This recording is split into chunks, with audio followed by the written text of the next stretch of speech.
sound of a car, it's part of its personality. It's the equivalent of the voice of a person. It's part of its character.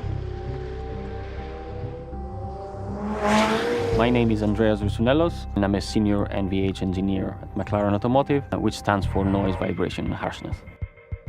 We are responsible to deliver all the noise and vibration performance of the car.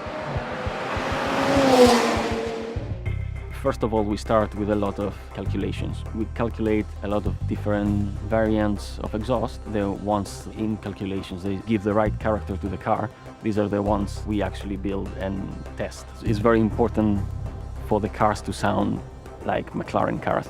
From the beginning, we wanted P14 to have an aggressive and loud sound, but at the same time to be a clear sound.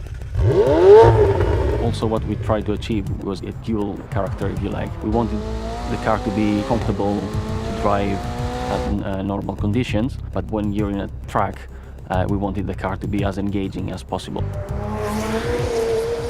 I worked in 675 LT and 570S. I've seen the McLaren sound developing. I think the McLaren 720S has the best McLaren sound so far.